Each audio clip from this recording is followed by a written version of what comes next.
Welcome, welcome, welcome. I am your host for today, Dorcas Wiley Curry, and we will be interviewing the brothers from Curry Brothers Publishing. And I must say that I was able to get one of my books published by these famous young men we're going to be speaking with today. Now, drum roll, please. Put your hands together. May I introduce to some and present to others the brothers of Curry Brothers Publishing, CEO Robert L. Curry Jr., and COO Dr. Gerald D. Curry. Thank you, brothers, for coming here today. Thank you so Yes, much. man. And thank you for sharing with the world out there about who you are, the men behind Curry Brothers Publishing, and also the journey that you guys have taken to put you to this awesome place in time right now. We're going to be together for maybe about 30 minutes. And like I said, at the end of the show, we'll entertain questions, but we're going to learn about the brothers first. We'll start with you, Gerald. If you would tell the audience, I know, and some of the people who's going to be watching this know that you both are heavy hitters. But if you would just tell us about Gerald, the man behind the company. And when you finish, if you pass the mic to your brother and then let him tell us about Robert, the man behind the company. Yeah, Gerald's a bad dude. He was born in Nashville, Tennessee, by two amazing parents, Robert and Ella Ruth Curry. Had three mediocre brothers, but they rose to the top, and they allowed me to continue to shine. Uh, no, just kidding. I'm sorry. I had to take myself there. But seriously, we had a very loving family. And so much so, my father had one policy, and that is brothers do not fight. And so, just like most brothers do, tit for tat, we're always tussling and challenging one another. So much so, my father got us into martial arts at an early age. I continued on in martial arts, became number 3 in the world kickboxer, heavyweight division of the professional record of 36-6, 19 knockouts. Went on to be inducted in the Black Belt Hall of Fame. I would end up going to Tennessee State University to get my bachelor's degree. I was in ROTC, got a commission as a young lieutenant in the Air Force, retired as a colonel after 27 years, and now I continue to work in the federal government for the Air Force as a senior executive. And in that position, I'm the director for the Air Force Review Board agency. But the government is one part of the life, but I would like to think that all of us are much more than what we do officially. I would like to think that I would like to be known for if there's a legacy, and that's giving back my time and investing in people so then they can make better decisions. One of the things my father, again, taught us is that, he says that when you're born, you look like your parents, but when you die, you look like your decisions. So I need you to make some good decisions. Okay. And so my brother and I have continued to try to make good decisions and make them proud, represent them in all that we do. But I'm married, I got 3 daughters, 3 amazing daughters, and they're doing some remarkable things on their own. Got 3 grandchildren. They too are my heart, and they're just making me proud. So more importantly, I just think that I'm a Christian man, stand on Christian principles, and I'm unapologetically believe in my faith. I believe I live by the 5 F's, and I'll shut up after this, but it's my faith, my family, my fitness, my finances, and my freedom. Those are the 5 things that I center all my attention on. And outside of that, I don't have a life because that occupies all my time. Awesome. Oh, do you, big brother? All right.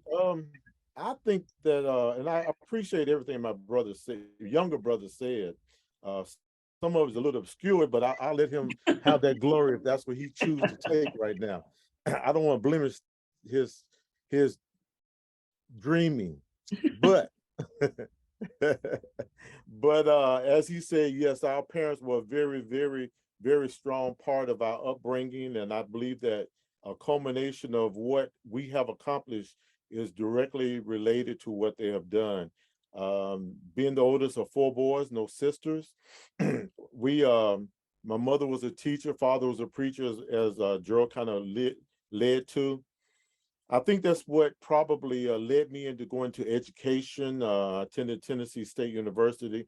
All of us were in the band at the time, but yes, my father did put us in karate, and Gerald did reach that worldwide status, but my brother number two and I, Daniel, we reached the Florida Black Belt Hall of Fame, and I was really proud to see our names listed there.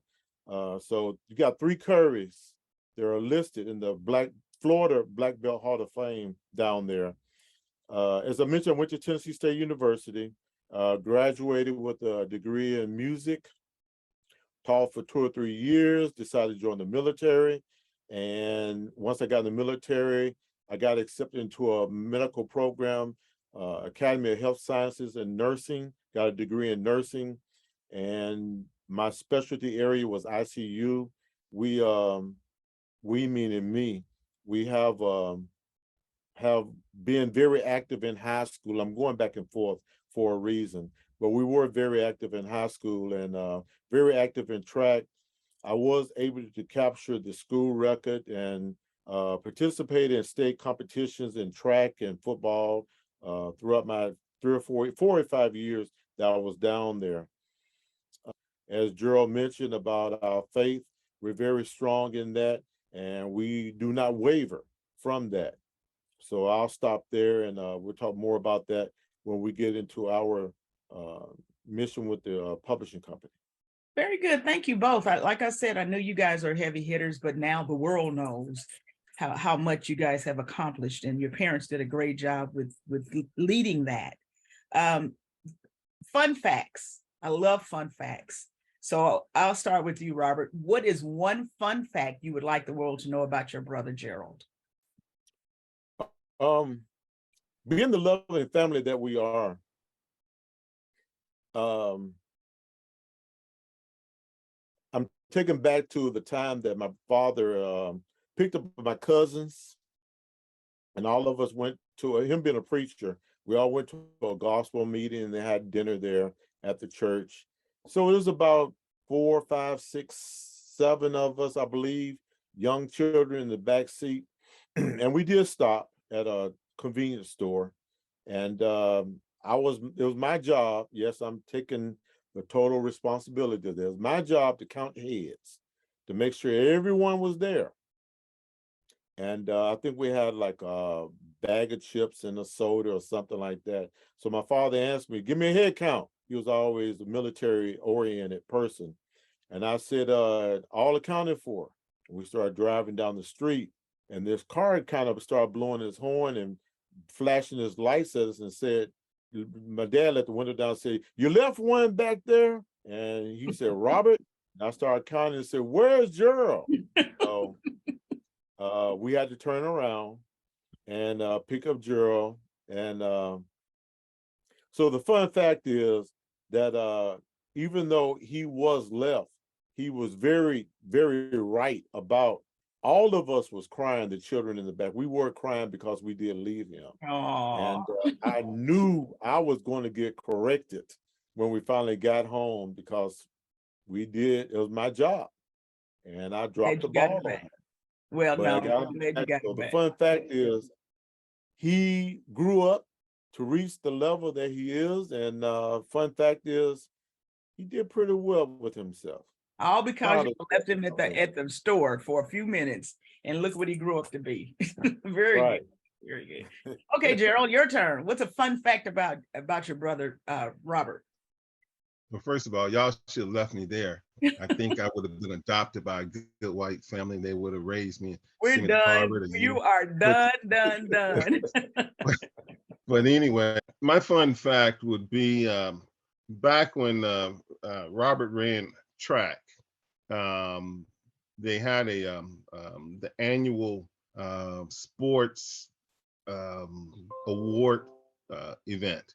And so all the high school students would get dressed up. And this particular year, Olympian Jesse Owens was the guest speaker. So they invited Jesse Owens to come speak. And so, of course, our family was there supporting my brother. because, again, he had all these different awards, but it was a chance, even though I was young, this must have been 1973, 72 or 73 time frame. 73. Yeah. And so I'm 13 years old, 12 or 13 years old. And being able to actually meet, well, I didn't meet him, but being able to put eyeballs on this Olympian just kind of set the bar for me. It's like, wow, this is an Olympian. As I grew older, I started reading his stories and watching the YouTubes on him. He defied, Adolf Hitler. And none of that would have happened had Robert not been running track and at the level that he was, and them and his school inviting Jesse Owens to that event. And so, of course, Jesse Owens is no longer with us. He's with the ancestors. But the point that I'm making is that, we never know where we're actually writing history every single day. We don't know who we're in front of. And because of him running track, just having fun as a young kid, we were able to meet a national iconic hero at a young age, and just kind of set the bar high. So that would be my fun fact. Absolutely, absolutely. Okay, let's. You guys could have done anything. Listening to your background and the cadre of knowledge that you have, you guys could have selected to do anything. But Robert, why? At what time in your life and why did y'all decide to go into publishing and form a company? We had numbers, we didn't have names. My father gave us numbers, and me being number one, and Kenneth was number two, Gerald was number three, and my youngest brother Thomas was number four. Number two, Kenneth, we used to tell stories to each other. And we were all sitting around talking one day, and he decided, Kenneth did, that we need to create our own publishing company. And we said, we don't know anything about publishing, but he started working on it. He would call us from time to time and ask for money. And we would give what we could, but he said, called us another time and said, hey, go to your computer and put in this information.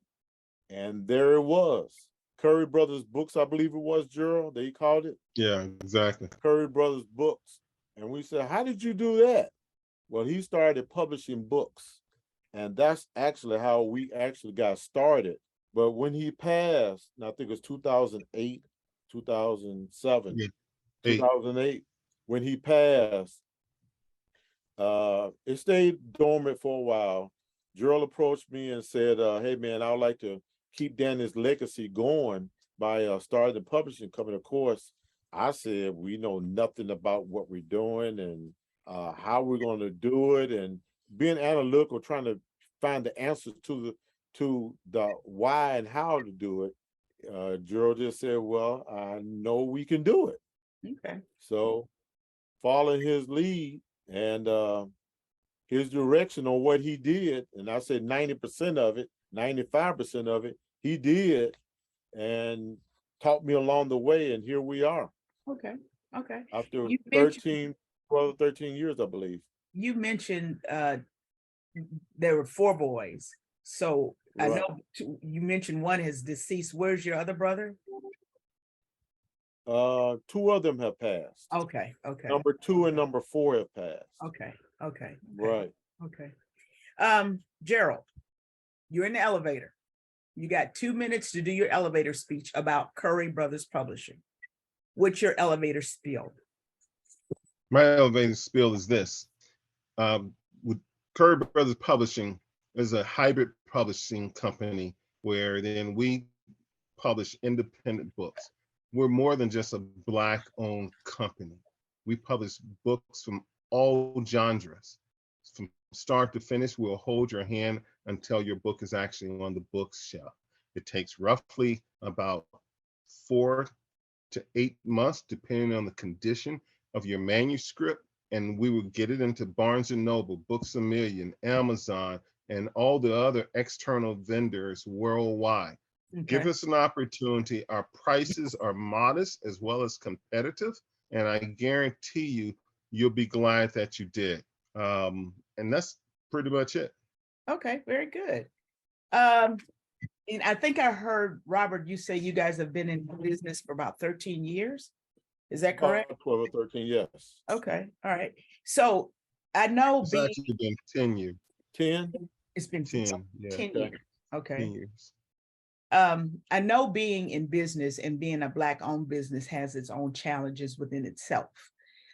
What are your challenges being a small Black-owned business in publishing? What kind of challenges do you guys come up against?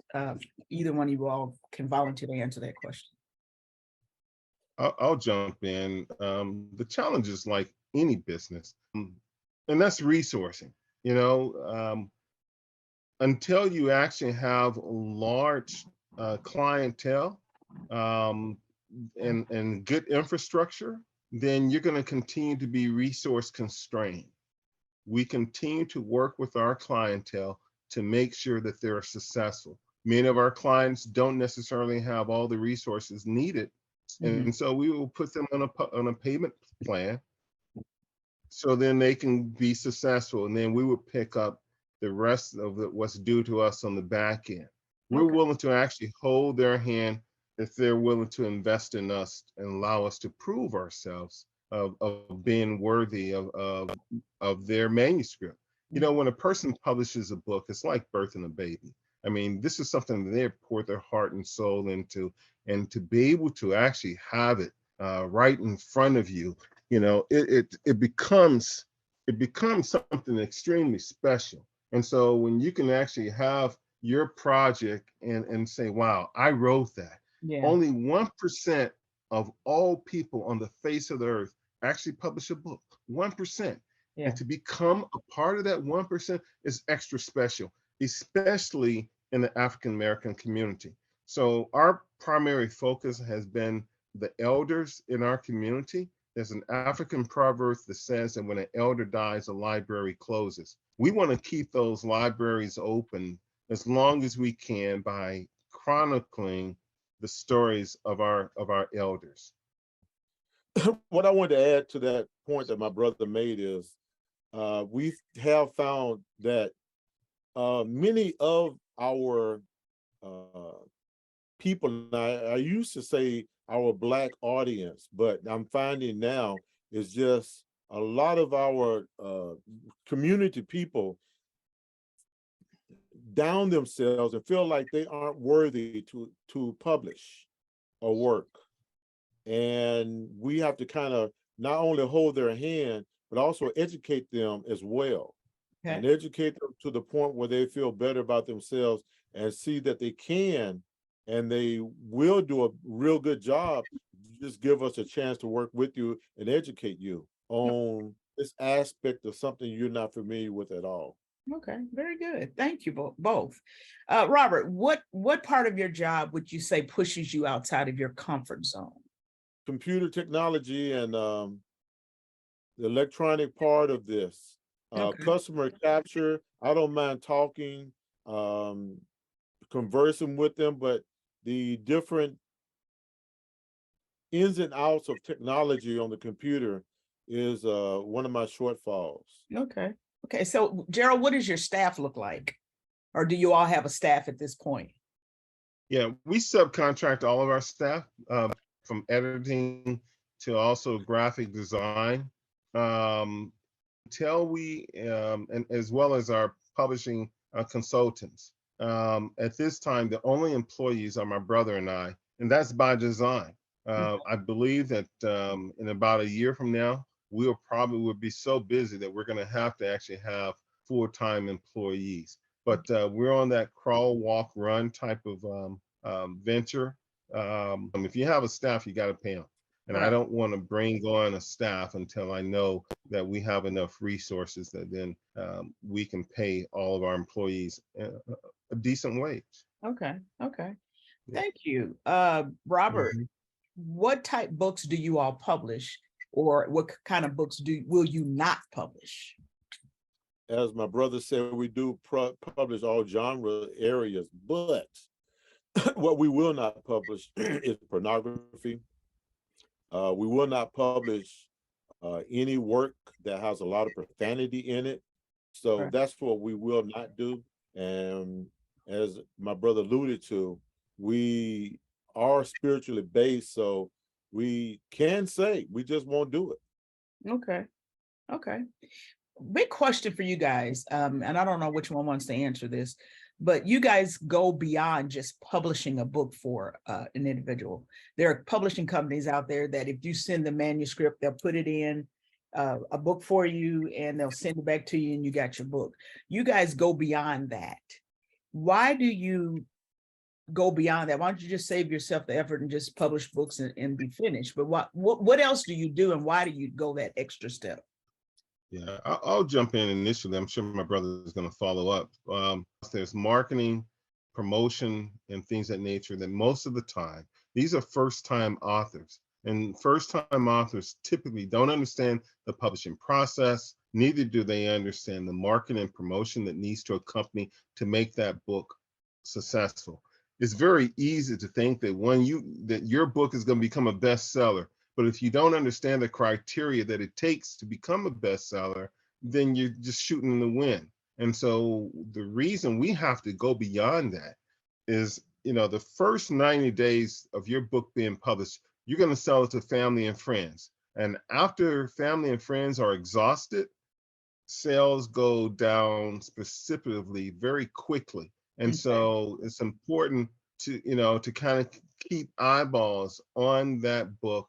And so you have to be able to leverage, your social media accounts. If you're a speaker, then speaking engagements, to do backroom sales, all those different types of things to keep people purchasing your book. Or it's going to be a one and done. You publish your book, and then voila, it sits on the shelf forever and ever. Yeah. No one wants a book to do that. You have to be able to create the buzz to get people attracted to it. Okay. And that keeps a feed to your company as well.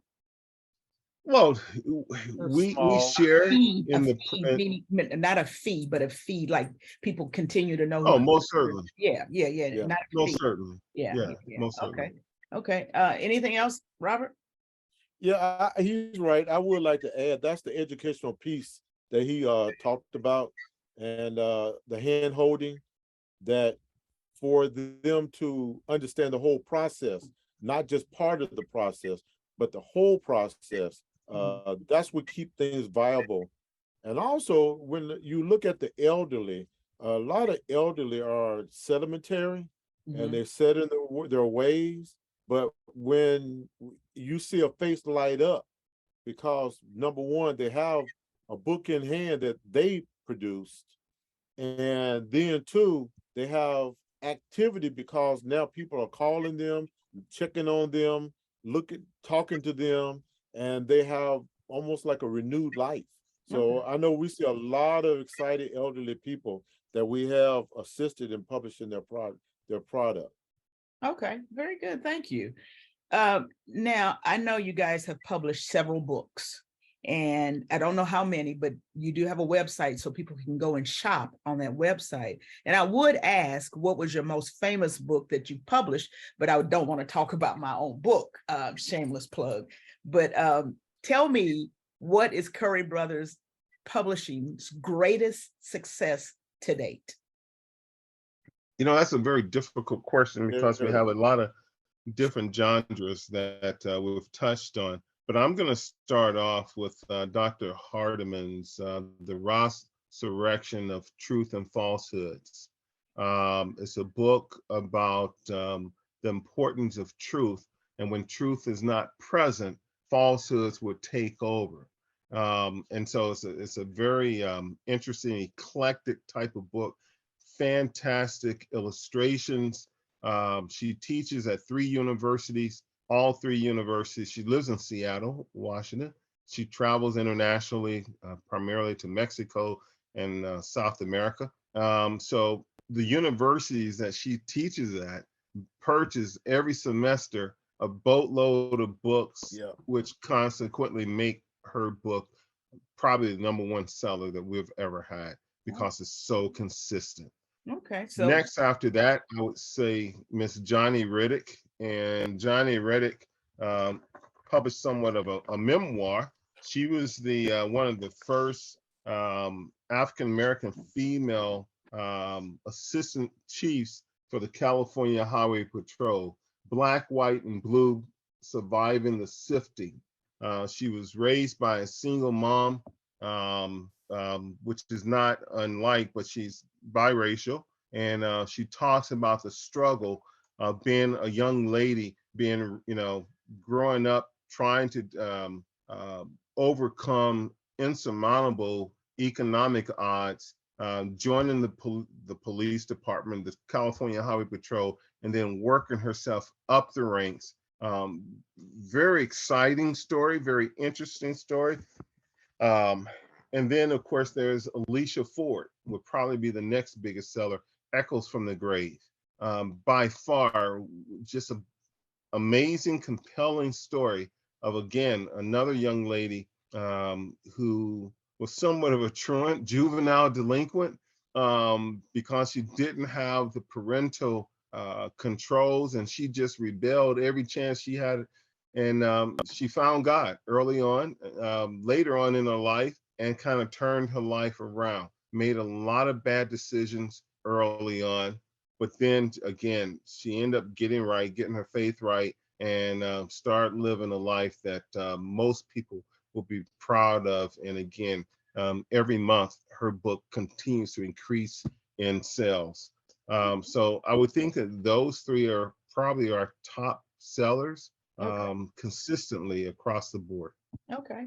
And you guys did a legacy book, Robert, can you speak about that legacy book that you guys did? He was able to pull together and tell the story about how they traveled and how they got to Oklahoma and the accomplishments that they made. And then down the line, the accomplishment that the descendants, the grandchildren, the great-grandchildren down the line made. And I just think it's a very good history lesson for the broken families of the Black community that is so prevalent out there, that so many of us just don't have that history of knowing that information about our families. Okay. So if anyone wanted to do that legacy program, can they still do that? Write the book? Yes, you can. You guys working as family. Sometimes family businesses can be very tension and stress driven. How do you guys work together? Do you work together well, and how do you work together so well? We didn't have a choice with that. I'm gonna start with that. I know my brother has something to say after this, but we didn't have a choice. As he alluded to earlier, our father was a strong disciplinarian. And he said, family love each other. Family don't hurt and don't fight each other. But we learned that along the way. And there are so many times I remember, I think Gerald was really kind of young at this point, but so many times I remember he'll say, boys, wake up, get up. And he'll call us into the living room. He'll talk to us. Now, we got school in the morning. It's like 12, 1 o'clock in the morning, but he's talking to us about family. He's talking to us about there's no one else besides blood that will be on your side when times are rough, they're difficult and hard. And he pushed that. He pushed that. He ground that in our heads. So even now when there's a disagreement, we find ourselves, we'll have a little serious conversation, but at the same time, we'll turn around and laugh and smile at each other and say, okay, man, let's go ahead and do this and get it done. Okay. Because we were driven by family. You were taught to be that way. Yes. I think that's very good, because a lot of families don't teach that now. And I think that's very good that you do that. Okay, so if anyone is watching and they want to know how to publish a book in a quick way, can you tell us what they need to know to start to begin the steps of getting their book published? If they already have their manuscript or need publishing consulting on how to finish up their manuscript, then we can help them do that regardless of what they're attempting to write.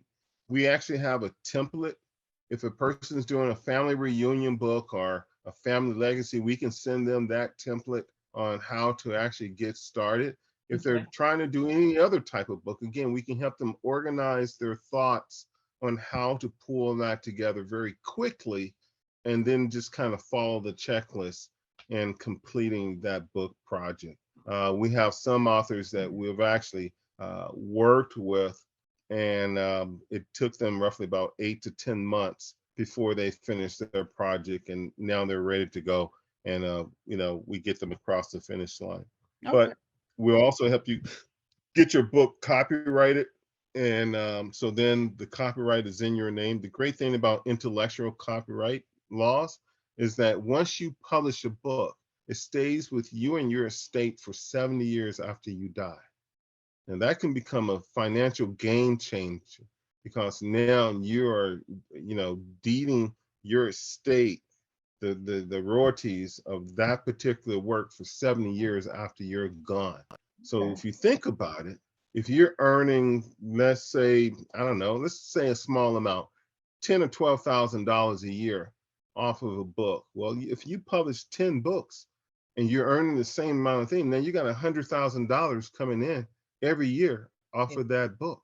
And that will be passed on to your grandkids, if not your great grandkids. And so that can be a financial game changer for any family. So people need to start thinking about owning as much intellectual property as they possibly can. Now, thank you very much for that information. On the website, if someone goes to your website, can they